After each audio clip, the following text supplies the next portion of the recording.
Bentornati, you're with Afternoon Express. That just means welcome back, okay? So the ladies are here. It's been a masterclass. We've gone all the way to Italy today, and here we are with our final stop, a hearty dish. Because, of course, what's an Italian experience without a hearty dish, right?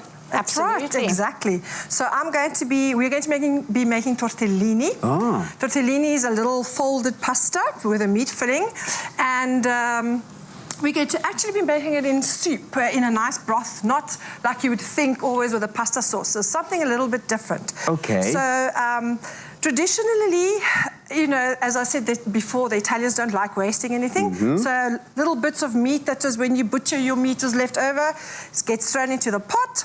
So we've got, besides that, we've got a few carrots. Okay. Does it matter what meat it is? It's actually to your taste. You can go crazy, but that's the nice thing and the versatile thing about Italian food is that you can go absolutely crazy, and it's to your taste. So here, I've got a little bit more traditional. So it's chicken. And South Africans love chicken too, so this is a good one. Okay, We're and then very we've got comfortable pork, there. which is like, you can't have Italian cooking without pork, unfortunately. But if you don't eat pork for any reason, you can use beef. Okay? And it will be very similar in flavour. So we've got carrots, celery, onion, and then you roast it around a little bit until it's cooked. We added a little bit of olive oil in. So it cooks nicely, and then what I normally do as well, once it gets a nice colour, you add in a little bit of water, and then you let it cook up so that it's done.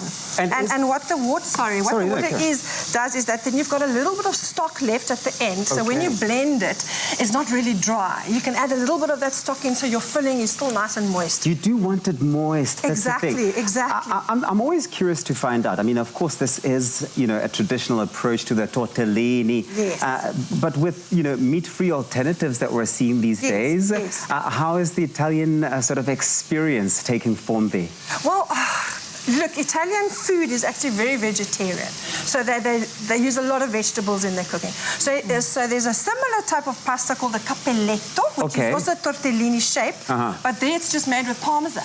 Parmesan and nutmeg, and so there's your vegetarian version if you want, you know. Meat replacements. And yes, and that goes a little bit better with your stock, with your with your soup. Kiki, you're watching, almost taking it in like I am. I'm taking everything in. I'm like assimilating. I'm just like flashbacks from childhood memories. I can imagine. So what else goes into this process? Well, obviously, once you've now simmered and everything together, then you're going to be, you know, mincing it up in your whatever machine you've got. In the old days, they used to do it by hand or finely chopped. You're going to be adding your eggs, your parma ham, your parmesan cheese, and then you're going to be mincing it up. Shall I do that? Don't hold yourself back. Go for it, Kiki. Shall I do that? Let me just give it a bit of a whiz first. There we go. And you can see it does help that we've got it moist, right? Because if it was dry, this wouldn't be happening. Yeah, exactly. And you've got it. It has to be a little bit kind of like a paste. Eggs. Yeah. So add the egg in. Okay, let's do this first. This is then parma ham. So as I said before, you know, you don't waste anything. Yeah. So the offcuts of parma ham gives a really nice flavour. Even salame or mortadella, which is another type of Italian cold meat, goes inside there, and it just gives it flavour. What are we using the egg to do here? Is it for binding? It's for binding. Okay, but it also does add a bit of a texture to it, right? That's right. So it's a little bit smoother as well. So the paste has to be, I mean, it's got to be quite smooth, not like too grainy, really, you know. And when would you serve this? Ideally. When we serve this at festivities, generally. Okay, all right. You know, and of course, if you're doing it in broth and so on, you know, it's obviously a very wintry dish. Yes. So in the winter months, and you know, like this is like such a, it's soul food. You know, this is like when you're feeling like down and you want to like any time of the year, you just want to hug, and this is like a whole, like just picture those little shapes. We're going to shape them. Hugging you from the inside. They're hugging you from the inside. Let's give this a whirl. Let's go. Okay, so I really do love this. And I love the fact that all of these sort of tortellini type dishes bring families together. So it's because, you know, Christmas time in Italy is in winter. So you have your Christmas roasts, and what happens? You've got leftover roasts. So then for New Year's Eve, what do you make? The Tortellini. Okay, so where is the tortellini? So now we're going to make them. I'm going to make them quickly for you. All right. So I'm going to get some of the filling. Kiki's going to give me some of the filling. And I'll just quickly show you. Anyway. Do you want to help? Do you want to? I mean, do you want to try? Just with like the small things. I'm going to let you fold a few. You can watch me. How's that? Okay, that's easy enough. I'll just watch you for now. Okay. Okay. I'm almost hearing my producer say, no, don't mess it up. Just be in the masterclass. I'm going to use my hands. Okay. I'm going to use my hands. And Vanessa is on standby to get involved too. Because my girl loves it. Okay, come and join us. Come and join There's us. no time like the present. I needed to get in on this action. Thank you, Tabzi. Yes. So now what I'm going to do is I'm going to put in a little bit of the mixture. Excuse my hands. Like that. Please go in. We do that with Italian food, right? And then we're going to fold it. These look so cute and bite-sized. Yes, they are. So for soup, you always make little pastas. Into triangle, then fold them a little bit like that. Wow. Turn. Same process as what we saw earlier, Yes, right? but they're tiny ones. They're tiny ones. I want you to show everybody at home one more time. Sure. So everyone gets a close-up look. Close-up look. I was so impressed. I thought, Tabzi, you were also getting your hands dirty for once. No. This is when you Doing the eating. It's gonna be you let the There we experts go, do there we go. So then we fold it. There we go, like that. Then fold it a little bit again. And then twist it over. And you squish it. Yes. And I can't get over how gorgeous the aromas of everything. It yes, it is, of course. And then you can add, it's very versatile. As I said, and you can add your herbs. You can go crazy. You can whatever. play.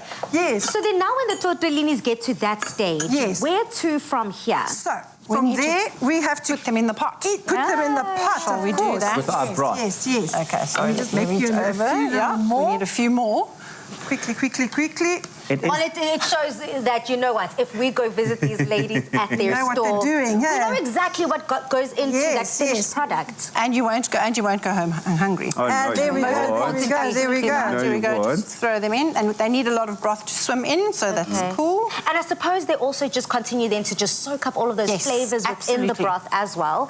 And how long do they need to stay in the broth pot for? About 2 or 3 minutes, because it's fresh pasta. Yes, it's fresh pasta. So you don't want to overcook it. You still need to kind of have the bit of the bite, even though it's soup. You know what I mean? You don't want it to fall apart. Just 3 or 4, and you'll see they will start coming up to the surface. And then you take out your tortellini first, and then you pour your broth over, and you put a nice lot of parmigiano and a crack of black pepper. And then it looks so good. Yes. And Tabzi, how does it taste? No. It really does taste like home. It tastes like home. It tastes like a home I never knew. But I want to be there forever. Hearty broth. There we So go. broth goes in. Yummy. And there's a little bit of parmesan already. You want to do some shavings there? Shall we do some shavings? Well, I've already got some in there, and it tastes absolutely fine. Okay, excellent. I love the richness of the flavors here. It's just beautiful. Yes. So you see, you put it in the broth so that the meat filling gets. You taste the meat filling. If you make too many rich sauces or you put too many flavors inside, then you don't taste. It's lost. You know what I'm trying to say? I get that, Tabby. So you keep eating. I'm going to save my appetite for after the show because I'm going to go in. All right. Well, ladies, it has been so incredible having you. Thank you. I had to get in on this magic because I was sitting on the sidelines. He was having all the fun. That's not fair. Keep going, Tabby. So impressed at him. I mean, look at this. Voila. Well, ladies, thank you so much. I think it's time for us to get eating. Let's save this guy. Let's save this guy.